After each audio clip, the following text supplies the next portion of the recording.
여러분 안녕하세요. 저는 영락기도대를 담당하는 권혁일 목사입니다. 원래 중보기도학교는 가을에 한 2번 정도 2주에 걸쳐서 하는 과정인데 올해는 코로나19로 오프라인으로 모이지 못해서 온라인 강의로 준비했습니다. 먼저 제가 기도하고 시작하도록 하겠습니다. 하나님 아버지, 이 시간 중보기도학교 첫 번째 강의를 함께 나누려고 합니다. 비록 함께 모여서 한 자리에서 듣지는 못하지만은 각자가 그 삶의 자리 가운데서 하나님을 사랑하는 마음으로, 이웃을 사랑하는 마음으로 이 강의를 듣고 또 실제 기도를 하실 때에 성령께서 함께 해주시고 친히 이끌어 주실 줄을 믿습니다. 이 시간을 주님께 의탁하며 예수님의 이름으로 기도드립니다. 아멘. 아마 중보기도에 대해서 여기저기서 또 많은 강의를 들어보셨을 것이라고 생각합니다. 저도 또 교회 제자 양육부에서 제자훈련 양육부에서 하는 강의나 또는 재직 강의나 이런 여러 가지 과정을 통해서 또 중보기도에 대해서 몇 번 말씀드린 바도 있고요. 그래서 이번에 이 중보기도 학교를 좀 어떻게 해볼까 좀 생각을 하다가 늘 하던 이야기 말고 조금은 좀 새로운 관점에서 중보기도를 함께 생각하고 함께 배우는 시간을 가지면 좋겠다라고 생각을 하고 이렇게 시편으로 드리는 중보기도라는 주제로 이렇게 함께 나누게 되었습니다. 이 시편으로 드리는 중보기도는 일종의 컬래버레이션입니다. 콜라보라고 하죠.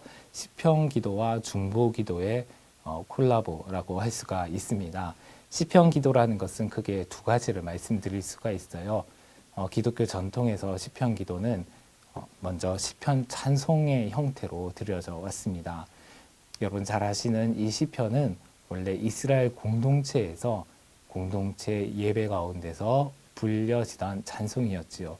그래서 이 시편이 원래 그 찬송으로 이스라엘 공동체에서 불려졌고, 그리고 또한 이후에 수도 전통에서 수도자들이 시편을 보면 하루에 7번씩 주를 찬양하나이다라는 그 구절을 문자 그대로 이해해서 하루에 7번씩 또는 8번씩 또는 좀 그것을 약간 수정해서 조금 더 적게 이렇게 하루에 시편 기도를 수차례 드려왔습니다. 수도 전통에서 그렇게 드려왔고 지금도 수도원에서도 그렇게 드리고 있죠. 이렇게 이 시편 기도는 과거 이스라엘 공동체로부터 지금까지 찬송의 형태로 계속해서 불려지고 있습니다. 지금 우리도 이 시편을 찬송으로 부르고 있죠. 바로 복음송에 보면 이 시편의 가사를 내용으로 하는 그런 찬송들이 있습니다. 그 중에 유명한 것이 시편 62편을 가사로 한 나의 영혼이 잠잠히 하나님만 바라며 라는 그런 복음송이 있죠. 이처럼 시편을 그 가사로 한 복음송들이 많이 있습니다. 이렇게 해서 시편 가사 복음송으로 지금 우리 개신교에서는 그렇게 많이 불려지고 있지요.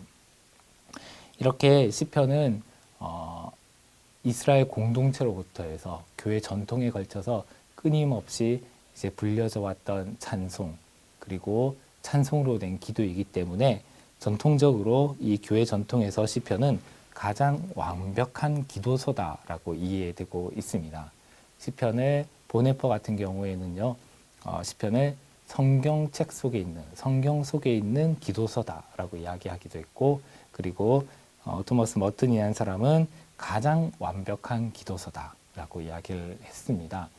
우리가 우리 개신교 전통에서는 기도서를 그렇게 사용하지 않습니다만은 가톨릭 전통이나 아니면 성공회 전통에서는 나름의 기도서가 있습니다. 예배 때 사용하는 그런 공식 기도서가 있는데 특별히 성공회에서는 그 기도서가 굉장히 그 성공의 영성에서는 중요한 책입니다. 그런데 어쨌든 이 여러 가지 많은 기도서들이 있지만은 그 기도서들은 불완전하고 완벽하지 않고 시편이 가장 완벽한 기도서이다. 그래서 성경에서 주기도문과 더불어서 시편은 매우 중요한 기도고 우리가 기도를 배울 수 있는 굉장히 좋은 그런 본문이다라고 그렇게 이해되어져 왔습니다. 그래서 이 시편은 사실 수도자들 또는 목회자들, 성직자들 뭐 이런 분들뿐만이 아니라 평신도들을 위한 가장 완벽한 기도서다라고 이야기를 합니다. 그래서 이 시편을 교회에서뿐만이 아니라 그리고 또는 수도원이나 다른 어떤 뭐 그런 그 수양관 뭐 이런 데서뿐만이 아니라 이 시편은 가정에서도 이렇게 불려질 수가 있고 또 불려져야 한다라고 그렇게 이야기를 하고 있습니다. 이렇게 첫 번째 시편 기도는 시편 찬송의 형태로 불려졌습니다. 사실 이 시편이라는 그 히브리어가 시편을 테힐림이라고 하거든요. 테힐림이라고 하는 건데 이 히브리어는 할렐이라는 동사의 명사형입니다. 다시 말하면 여러분 할렐루야라는 그 말을 잘 아시죠? 할렐이라는 것은 찬양하다라는 동사입니다. 이 찬양하다라는 동사를 명사형으로 만든 게 테힐림이라는 단어인데 이 테힐림이 이 히브리어로 이 시편의 그 제목입니다. 그러므로 이 시편의 제목은 찬양이다라고 할 수가 있죠. 그래서 이 시편은 본질적으로 찬양의 책입니다. 다음으로 이 시편 기도는 시편을 읽고 그 시편 말씀에 응답하여 드리는 기도의 형태로 또 우리에게 전해져 내려오고 있고 또 지금도 실천되고 있습니다. 다시 말해서 시편을 우리가 읽잖아요. 그래서 시편 말씀을 읽고 그 말씀 중에서 이 하나님께서 내게 하시는 말씀을 가지고 그것으로 기도하는 거죠. 예를 들면 많은 분들이 사랑하시는 시편 23편이지요. 여호와는 나의 목자시니 내게 부족함이 없으리로다 라는 것인데요. 이 구절을 읽고 기도할 때는 주님이 저의 목자이시기 때문에 제게는 정말 부족함이 없습니다 라고 다윗이 고백하고 저도 그렇게 기도하는데 사실 제 삶에는 부족함이 너무나 많습니다. 저는 가지고 가져도 자꾸만 부족함을 느낍니다. 주님, 저는 왜 이런 것일까요? 주님, 오직 주님만으로 제가 만족하고 싶습니다. 제가 다른 것들을 소유함으로써 얻는 즐거움은 정말 일시적일 뿐입니다. 오직 주님만이 저의 부족함을 채우실 수 있는 분입니다. 주님, 도와주시옵소서, 저에게 와주시옵소서, 제 삶에 충만히 임재해 주십시오 라고 이렇게 드리는 기도, 그것이 바로 시편을 읽고 그 말씀에 응답하여서 드리는 기도입니다. 이 시편의 말씀은 고대에 여러 사람들이 썼죠. 주로 다윗이 많이 썼고 그리고 또 뭐 솔로몬도 있고 아삽도 있고 이런 여러 그 저자들이 시편을 썼는데 하지만은 우리가 오늘 이 자리에서 시편을 읽을 때는 오늘 이 자리에서 하나님께서 내게 하시는 말씀이 있는 것이죠. 그래서 그 말씀에 내가 응답하는 것, 응답해서 드리는 것이 바로 시편 기도다라고 할 수가 있습니다. 유진 피터스는 주제 넘은 기도와 응답하는 기도를 이야기합니다. 주제 넘은 기도란 무엇인가? 그것은 하나님의 말씀을 듣지 않고 하는 기도가 주제 넘은 기도다라고 이야기합니다. 우리에게 주시는 하나님의 말씀은 그냥 잘해야 건성으로 듣고 또는 무심하게 듣고 혹은 변덕스럽게 듣고 그리고 인간의 말은 굉장히 강박적으로 듣고 애타게 듣고 또는 허세스럽게 그렇게 또는 늘려가면서 말하는 것이 바로 시편 기도다라는 것입니다.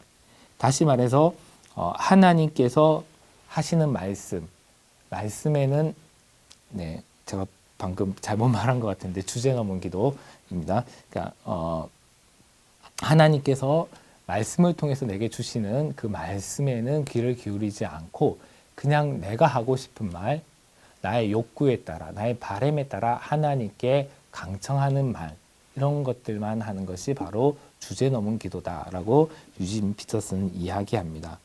그래서 우리가 하나님의 말씀을 듣지 않고 하는 기도는 맥락을 벗어난 기도고 그리고 하나님께서 원하시지 않는 그런 기도다. 그래서 기도의 핵심은 하나님의 말씀을 듣고 응답하는 것인데 이 시편이 우리가 어떻게 말씀을 듣고 응답하는가를 잘 가르쳐주는 그런 책이다라고 이야기를 합니다. 여러분 그 시편을 보면 구조를 보면 5권으로 되어 있습니다. 1권, 2권, 3권, 4권, 5권. 원래 이 시편은 그 각 단편들이 이스라엘 공동체 가운데서 이제 구전으로 전승되던 것을 어느 시기에 편집자들이 이것을 모아서 150편을 모아서 한 권의 책으로 만든 것입니다. 한 권의 책으로 만들면서 5권을 분류했어요. 그러니까 뭐 5장이라고도 할 수 있는데요. 5묶음으로 나누었습니다. 1, 2, 3, 4, 5 이렇게 나눴는데요. 여러분 모세오경도 5권이죠. 창세기, 출애굽기, 레위기, 민수기, 신명기 5권입니다. 이 5권의 모세오경, 이 모세오경은 토라라고 하는데요. 하나님의 말씀, 하나님의 율법을 담고 있는 책이지요. 이 하나님의 율법, 하나님 말씀을 담고 있는 5권의 이 모세오경에 상응하는 5권의 시편을 편집했다라고 유진 피터슨 이해합니다. 그래서 이 하나님의 말씀에 응답하는 기도가 바로 시편의 기도다라고 이야기를 하는 것이죠.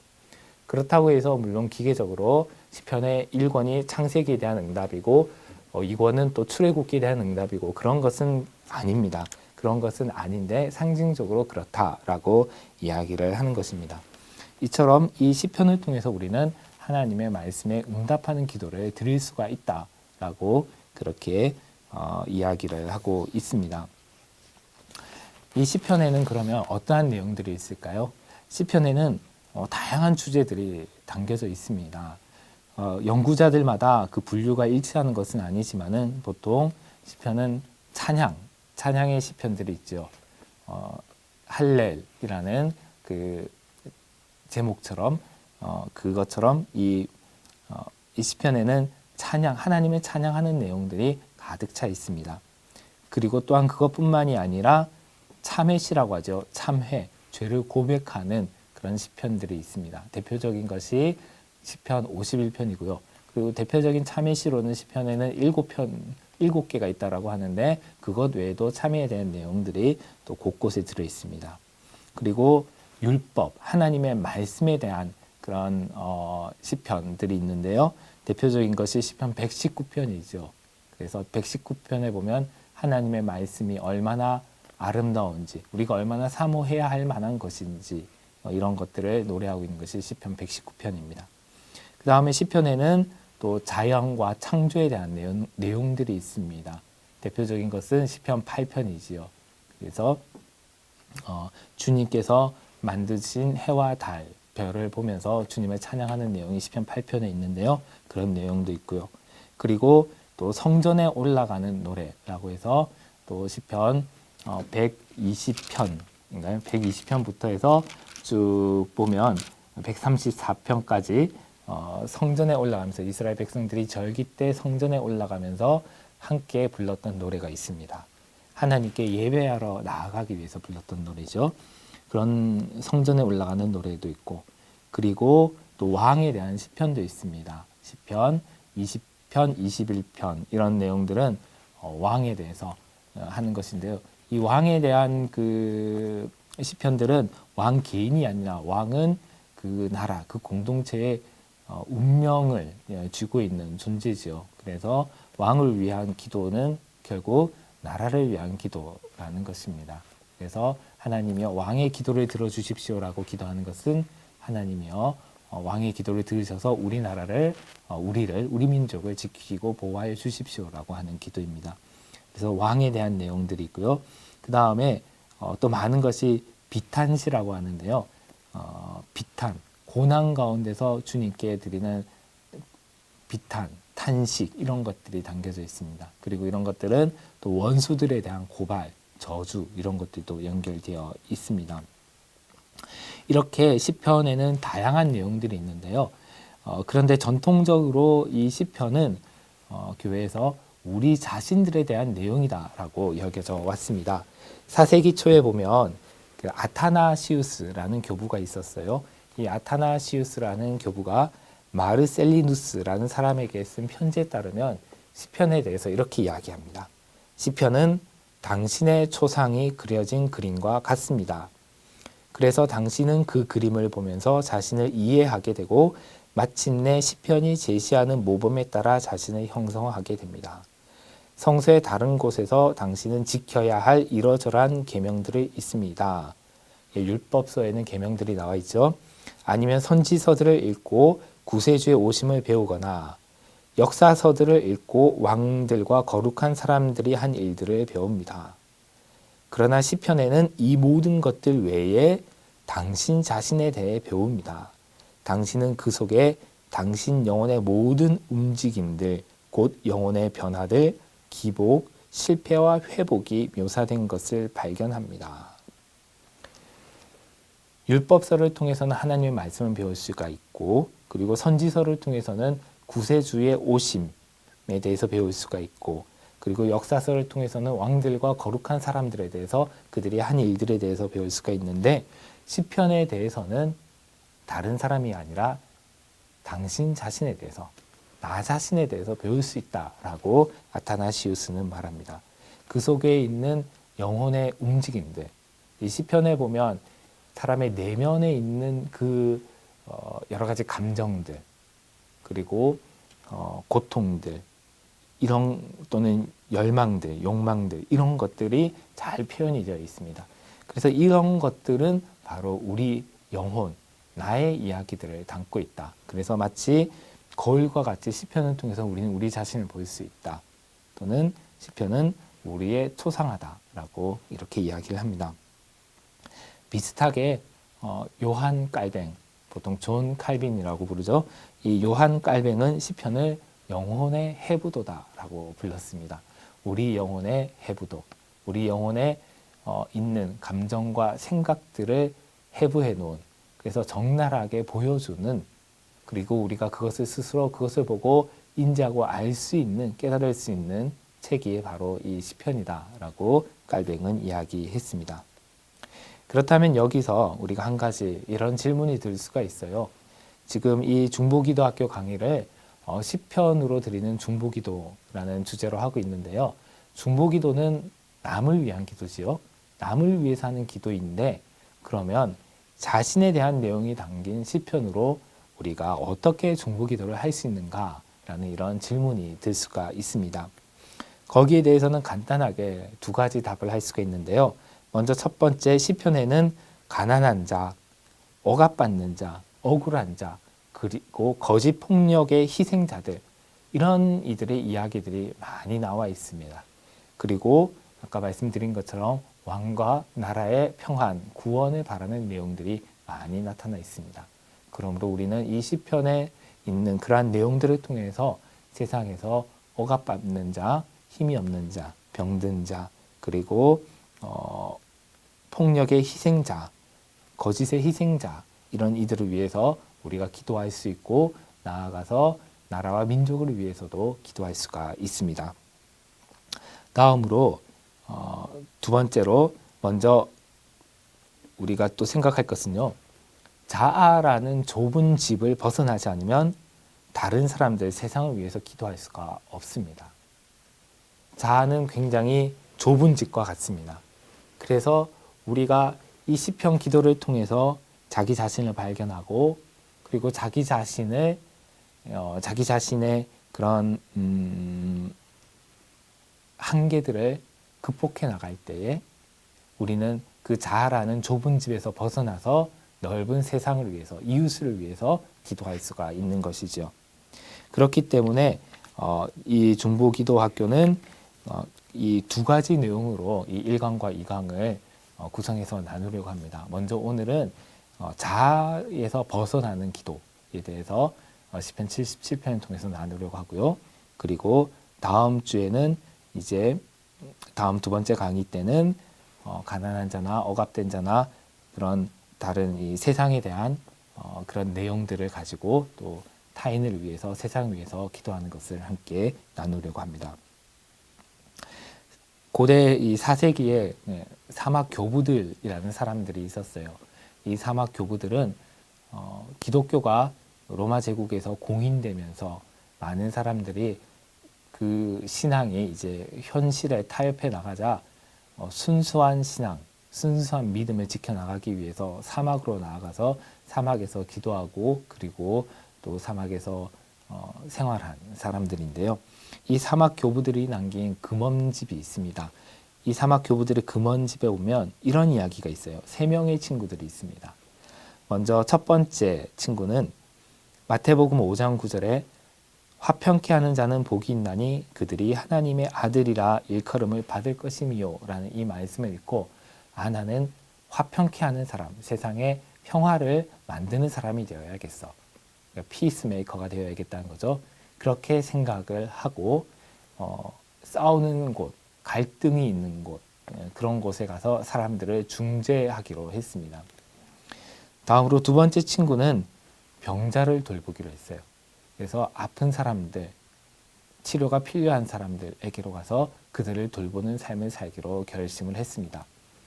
마지막으로 세 번째 사람은 그저 사막에서 은둔자로 거기서 기도하며 또한 거기서 노동하며 살아가기로 했습니다. 그렇게 해서 각각 자기들이 결심한 대로 사는데 이 화평케 하는 자의 삶, 피스메이커의 삶을 살기로 하니까 아무리 해도 이 평화를 만들어내기가 너무나 어려웠던 것이죠. 그래서 사람들 사이에서 중재하고 권면하고 설득하다가 결국은 지쳐버렸습니다. 그렇게 해서 두 번째 친구를 찾아갔습니다. 나는 사람들을 화평하게 하려고 하다가 내가 너무나 지쳐버렸네 라고 이야기를 했습니다. 그랬더니 이 두 번째 친구, 병자를 돌보기로 한 친구가 이렇게 이야기합니다. 나도 병자들을 돌보려고 많은 애를 썼는데 이제는 내가 지쳐서 병들 지경이네 라고 했습니다. 그렇게 해서 이 첫 번째 친구와 두 번째 친구는 사막에 있는 세 번째 친구를 찾아가기로 했습니다. 그래서 사막에 있는 세 번째 친구를 찾아갔는데 이 친구는 굉장한 평화 가운데 살아가고 있었습니다. 그래서 자신들의 이 고통과 그리고 어려움을 호소를 하니까 이 친구가 그들 앞에 잔을 두고 물을 부었습니다. 처음에 물을 부으면 어떻게 되죠? 그 그릇에 있는 물의 표면이 많이 일렁이죠. 그렇게 해서 물이 일렁이 있는데 조금 있다가 보면 어떻게 됩니까? 조금 있다가 보면 물이 잔잔해집니다. 그래서 그 친구가 이렇게 말했습니다. 이 그릇을 한번 들여다보게. 그랬더니 다른 친구들이 그 그릇을 보니까 무엇이 보이죠? 그 잔잔한 수면에 자기 얼굴이 보이는 것입니다. 이 물그릇과 마찬가지로 사람들 사이에서 사는 이들은 너무 혼란스러워서 자신을 보지 못한다네. 하지만 마음의 평정을 찾으면 특히 사막에서는 자신의 결점을 볼 수 있게 된다네 라고 이 마지막 세 번째 친구가 이야기했습니다. 이것은 곧 자신의 결점을 보면 자신의 결점을 발견하고 그리고 그것이 치유되고 회복되면 진정한 마음의 평화를 얻을 수가 있고 그리고 다른 사람들 사이에서 화평케 하는 삶 그리고 치유하는 삶 치유자로서의 삶을 살아갈 수가 있다라는 이야기입니다. 그래서 헨리 나우엔이라는 영성가는 이렇게 이야기합니다. 당시에 사람들이 많이 쓰는 이야기 격언을 인용하면서요. 세계를 변화시키려면 너 자신부터 변화시켜라. 세계를 변화시키려면 너 자신부터 변화시켜라 라는 말을 인용하면서 이 세상의 평화는 마음의 평화 없이는 만들어질 수 없습니다 라고 이야기했습니다. 이 세상의 평화는 마음의 평화가 없으면 만들어질 수가 없다. 그래서 예수님께서도 부활하신 예수님께서도 제자들에게 너희에게 평안이 있을지어다 라고 말씀하시지 않으셨을까요? 그래서 우리가 이 시편으로 중보기도를 드린다는 것은 먼저 이 시편을 통해서 우리가 자아라는 집에서 벗어나는 것, 우리 마음에 있는 요동하는 감정들이 평화를 얻는 것, 우리가 내면의 상처가 치유되는 것, 그렇게 내가 먼저 회복이 되는 것이고요. 그리고 그것에서 나아가서 그리고 다른 이들을 위해서 그리고 나라를 위해서 기도하는 것을 말합니다. 그래서 제가 여러분께 소개해드릴 책이 한 권이 있습니다. 그것은 유진 피터슨이 쓴 너희 보물이 있는 곳에라는 책입니다. 너희 보물이 있는 곳에. 이 책은 부제가 이렇습니다. 자신에 대한 관심을 공동체로 되돌리는 시편 기도. 유진 피터스는 모든 기도는 사적이지가 않고 공동체적이다라고 이야기합니다. 그리고 여기 이 책에서 그 공동체적인 관점에서 국가를 변화시킬 수 있는, 그러니까 나라를 변화시킬 수 있는 그런 시편들, 이 시편들을 11편을 선정해서 그래서 이 시편들을 읽고 함께 기도하기를 제안하고 있습니다. 오늘은 그 중에서 시편 77편을 좀 함께 읽고 좀 기도하기를 좀 권면해 드리려고 합니다. 시편 77편, 여러분 성경을 펴서 시편 77편을 함께 보시면 좋겠습니다. 이 시편 77편은 그 1절부터 20절까지 20절이 있는데요. 딱 절반으로 나눠집니다. 1절부터 10절까지는 자기에 대한 내용이고요. 그리고 11절부터 20절까지 또 나머지 절반은 세상에 대한 내용입니다. 이것을 한번 잠깐 제가 읽어가면서 좀 설명을 드리고 마치도록 하겠습니다. 이 책의 7장이 바로 이 시편 77편을 다루고 있는데요. 이 7장의 제목은 자기 연민이라는 세균입니다. 요즘 우리가 바이러스로 고통을 많이 받고 있죠. 그런데 유진 피터스는 이 자기 연민을 그런 세균 또는 바이러스에 비유합니다. 오늘날의 세상에는 이 자기 연민이라는 바이러스가 가득하다라고 말합니다. 연민과 자기 연민은 비슷하면서도 다르다는 것입니다. 연민은 다른 사람들을 불쌍히 여기는 거죠. 그래서 다른 사람들을 돕고 다른 사람들을 치료하는 것이 이 연민입니다. 그런데 자기 연민은 무엇입니까? 자기 연민은 자기 자신을 불쌍히 여기는 것입니다.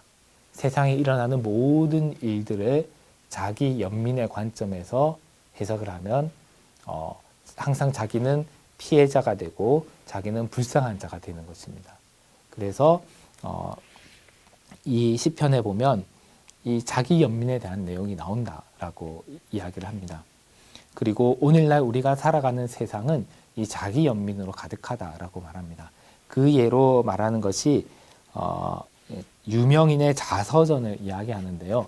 지금 우리나라에서 자서전이 그렇게 많이 나오지는 않습니다만은 이 영미문학에서는 자서전이 굉장히 대중적인 통성문학 중에 하나입니다. 문학 양식 중에 하나입니다. 자서전의 영어로 그 오토바이오그래피라고 하기도 하고요. 또는 메모와이어라고 하는데요.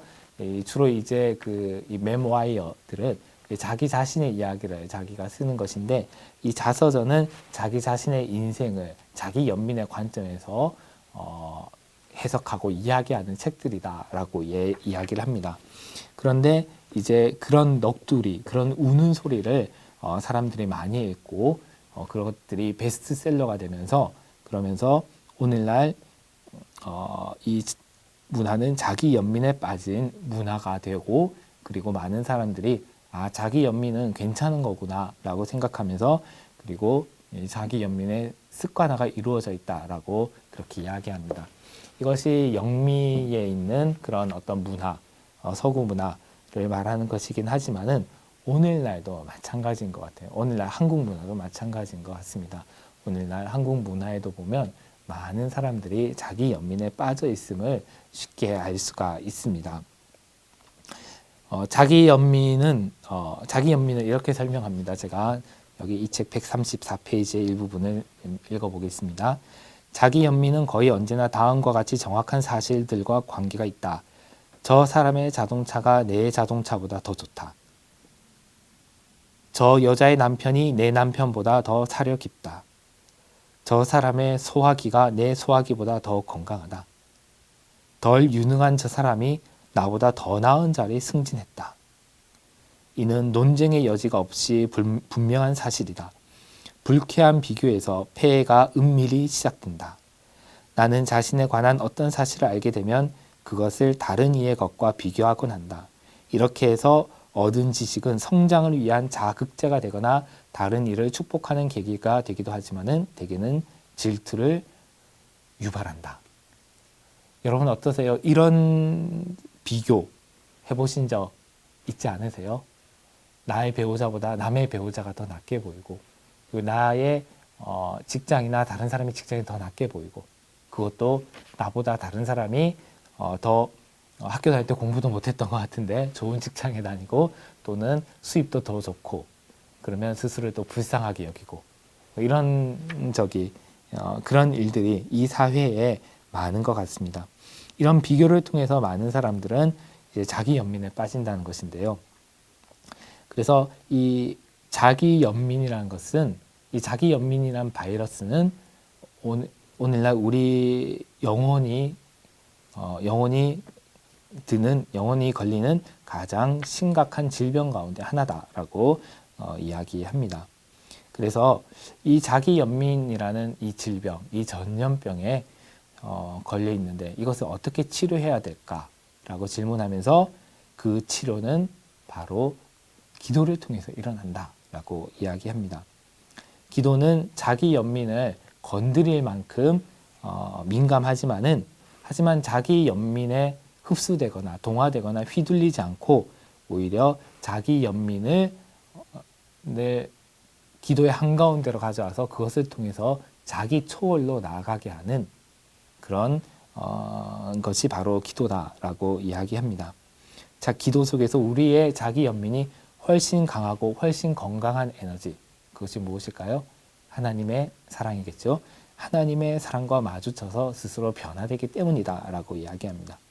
그리고 이 시편 77편이 바로 이 자기 연민이 기도 속에서 이기심을 끊어내는 과정을 이제 보여주는 것이 바로 이 시편 77편이다 라고 말합니다. 그래서 말씀드렸던 것처럼 이 시편 77편은 1절에서 10절까지와 11절에서 20절까지로 나뉘는데 이 1절에서 11절은 자기 연민에 대한 것이고, 그리고 11절에서 20절은 연민, 긍휼에 대한 것이다 라고 이야기합니다. 이 시편을 함께 읽어보도록 하겠습니다. 먼저 첫 번째 1절을 읽어보겠습니다. 내가 내 음성으로 하나님께 부르짖으리니 내 음성으로 하나님께 부르짖으면 내게 귀를 기울이시리로다. 1절에서 보면 이 시편 기자는 하나님께 부르짖습니다. 내 음성으로 부르짖는다라고 했는데요. 이 내 음성으로는 또 그 원문에 보면 그 의미가 소리 높여라는 의미가 있습니다. 다시 말해서 내가 하나님께 소리 높여서 부르짖습니다. 내가 부르짖는 이 소리를 들으시고 나에게 귀를 기울여 주십시오라는 것이 이 1절의 내용입니다. 그래서 하나님, 제가 소리 높여서 부르짖습니다. 이 소리 들으시고 제발 저에게 귀를 기울여 주십시오. 제발 제 이야기를 들어주십시오 라는 것이 바로 이 1절의 내용이라는 것이죠. 왜 이렇게 하나님께 소리를 지를까요? 2절에 보면 나의 환난 날에, 그러니까 환난, 고난이 있는 것이죠. 지금 이 고난 중에 이 시편 기자가 부르짖고 있는 것입니다. 나의 환난 날에 내가 주를 찾았으며 밤에는 내 손을 들고 거두지 아니하였나니 내 영혼이 위로받기를 거절하였도다. 그래서 이 한밤중에 자기의 손을 들고 또는 이렇게 들고 하나님을 간절히 이제 찾고 호소하고 부르짖는 겁니다. 그러면서 내 영혼이 위로받기를 거절하였다라고 했습니다. 여러분, 왜 위로받기를 거절하였을까요?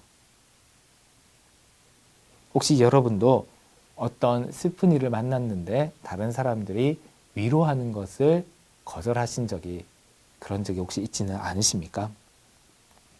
그것은 일반적으로 보면 크게 두 가지를 들 수가 있습니다. 첫 번째는 그 슬픔이 너무나 크기 때문에, 그 고통이 너무나 크기 때문에 어떠한 위로로도 위로가 되지 않기 때문에 위로받기를 거절하는 경우가 있습니다. 그런데 이 본문은 그런 경우는 아닌 것 같아요. 그것이 아니라 두 번째 경우인데요. 그것은 무엇이냐?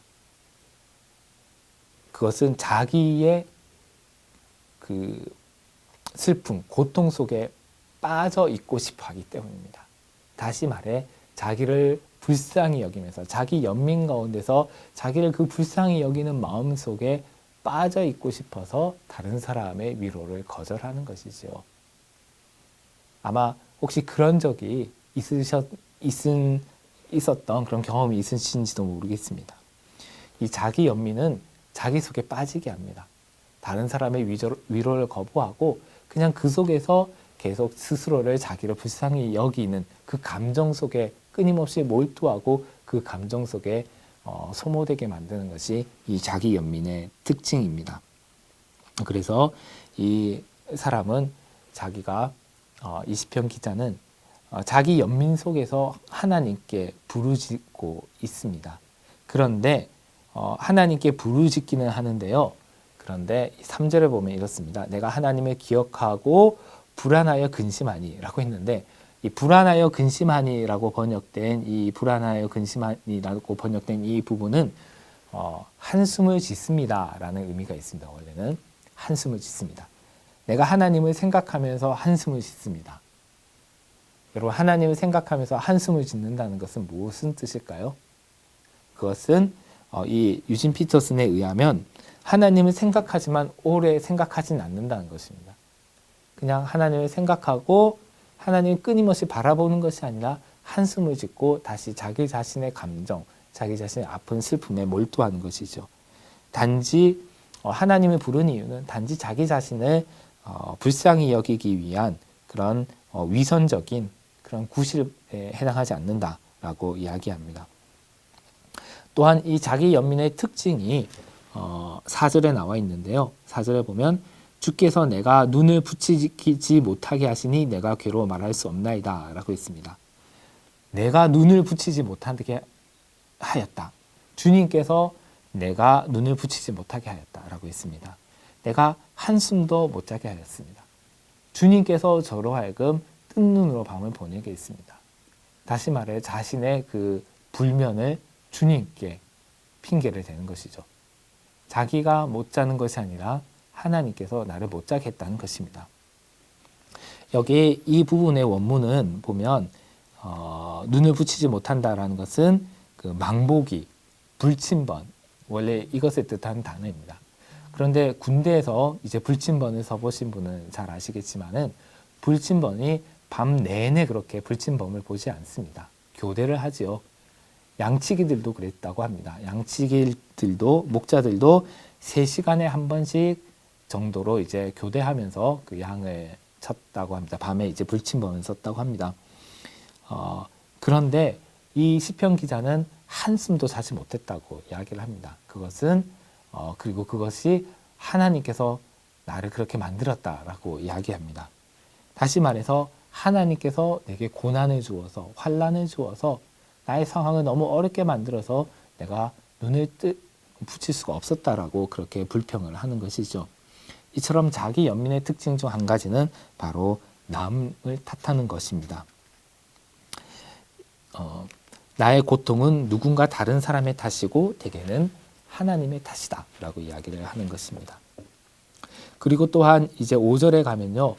자기 연민의 또 다른 특징이 나오는데 그것은 과거를 회상하는 데 몰두한다는 것입니다. 5절을 보겠습니다. 내가 옛날 곧 지나간 세월을 생각하였으며 현실에 만족하지 못하는 사람들은 과거를 돌아봅니다. 현실에 불만족을 느끼고 또는 현실이 어렵고 힘들다라고 생각하면 늘 과거를 보죠.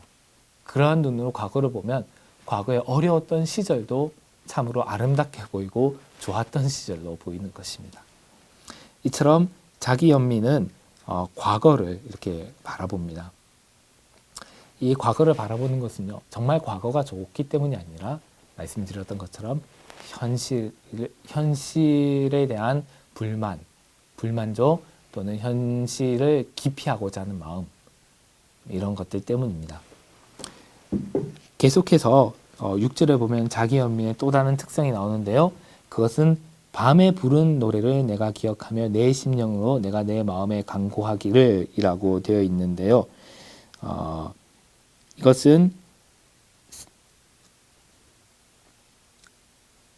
내 심령으로 내 마음에 간구한다. 이것을 생각에 깊이 잠겨서 내 영혼이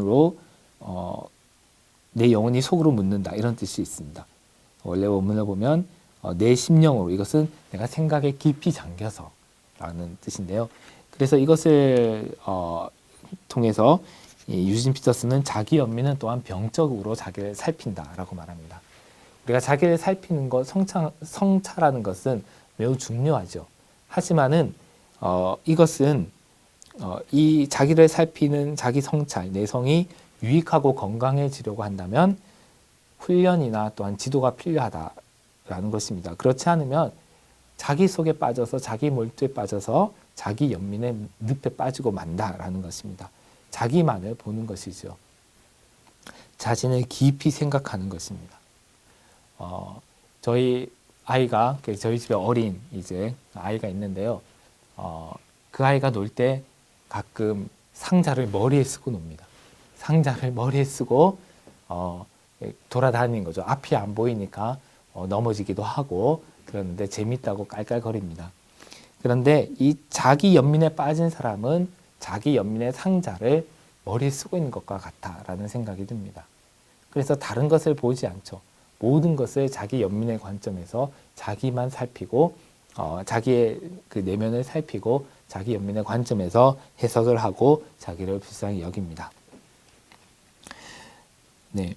그리고 또한 이 자기 연민의 특징이 이어지는 7절 이하에 나와 있는데요. 이것은 신학적으로 무지하다라는 것입니다. 7절부터 9절까지를 제가 읽어보겠습니다. 주께서 영원히 버리실까? 다시는 은혜를 베풀지 아니하실까? 그의 인자하심은 영원히 끝났는가? 그의 약속하심도 영구히 패하였는가? 하나님이 그가 베푸실 은혜를 잊으셨는가? 노하심으로 그가 베푸실 긍휼을 그치셨는가 하였나이다. 이것은 어떻습니까? 이것은 잘못된, 신학적으로 보면 잘못된 내용이죠. 주님께서 영원히 버리십니까? 아니죠. 주님께서 은혜를 다시는 베푸지 않으시는 분이십니까? 그것도 아닙니다. 주님의 인자하심은 영원히 끝났습니까? 그것도 아닙니다. 주님의 인자하심은 영원하십니다.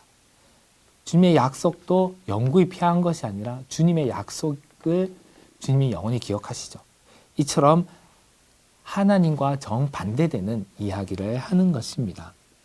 그리고 그것이 10절의 절정을 이루는데요. 또 내가 말하기를 이는 나의 잘못이라 지존자의 오른손에 해. 근데 사실 이 10절은요. 이 히브리어 원문이 그 의미가 명확하지 않습니다. 그래서 학자들이나 번역자들마다 다른 의미를 이야기하는데 또 이런 번역이 있습니다. 그것은 하나님께서 더 이상 강한 분이 아니다. 하나님께서 더 이상 우리를 위하여 행동하지 않으신다. 이런 의미로도 해석을 할 수가 있습니다. 다시 말해서 7절, 8절, 9절에서 주님께서 영원히 버리실까? 주님께서 다시는 은혜 베풀지 않으실까라는 이런 질문들을 던지고서는 10절에서는 이제 이렇게 답하는 거죠. 하나님은 이제 더 이상 강한 분이 아니야. 하나님은 더 이상 우리를 위하여 도우시는 분이 아니야. 라고 단정지어 결론을 내리는 것입니다. 이렇게 자기 연민은 하나님에 대해서도 성경에 게시된 그 하나님의 선하심, 하나님의 인자심을 부정하고 그리고 자기의 그 생각 속에 갇혀 있는 것이죠. 네, 시간이 벌써 많이 지나가서 제가 간단하게 해야 될 것 같습니다. 그래서 이렇게 이 10절까지는 자기 연민에 있습니다. 그런데 11절부터는 이제 바뀝니다. 분위기가 바뀌는데 어떻게 바뀌냐면요. 11절에 보면 여호와의 일들을 기억하며 주께서 옛적에 행하신 기이한 일들을 기억합니다. 12절에 보면 또 주의 모든 일을 작은 소리로 읊조리며 주의 행사를 낮은 소리로 되뇌이리이다. 이제 그 초점이 바뀌었죠. 이전에는 자기 자신에게 몰두가 되어 있었는데요. 여기서부터는 초점이 변화되어서 하나님을 묵상합니다. 하나님께서 행하신 일을 생각합니다. 그리고 하나님의 행사를 낮은 소리로 되뇌입니다. 이처럼 이 초점이 변화되는 것이죠. 그래서 유진 피터스는 변화는 묵상하는 방법을 배울 때 일어나는 것이 아니라 묵상의 대상이 누구인가를 알 때 일어난다. 그 묵상의 대상은 자기 자신의 연약함, 자기 자신의 상처가 아니라 하나님이시다. 하나님의 선하심, 하나님의 영원하심, 하나님의 인자하심, 그리고 하나님의 그 역사하심, 이런 것들을 묵상할 때 변화가 일어난다는 것입니다. 그래서 그 이후의 내용들을 보면 이스라엘의 역사, 특별히 출애굽의 역사를 통해서 하나님께서 어떻게 이스라엘 백성들을 인도하여 내셨는가, 하나님의 역사에 초점을 맞춥니다. 그러면서 이제 19절과 20절을 보면 이렇습니다. 주의 길이 바다에 있었고 주의 고든 길이 큰 물에 있었으나 주의 발자취를 알 수 없었나이다. 주의 백성을 양떼같이 모세와 아론의 손으로 인도하셨나이다. 여러분 어떻습니까? 진흙을 걸어가면, 모래사장을 걸어가면 발자국이 남죠. 하지만 물 위를 걸어가면 발자국이 남지 않습니다. 발자국이 남지 않는 것처럼, 또는 발자취를 알 수 없는 것처럼 하나님께서 어떻게 역사하시는지 우리의 인간의 제한된 지식과 능력으로는 알 수가 없지만은, 그러나 하나님께서는 분명히 길을 내셨고 그 길을 따라 이스라엘 백성을 양떼와 같이 모세와 아론의 손으로 인도하셨다라고 있습니다. 앞서 2절에서는 이 영혼이 시편 기자가 자기의 손을 들고 하나님께 기도합니다. 자기 연민의 손을 들고 기도했지만은 이제 20절에서는 모세와 아론의 손, 주님의 대리자죠. 그러니까 주님의 손이라고 할 수 있습니다. 주님의 손으로 인도하시는 것으로 그 손이 바뀝니다.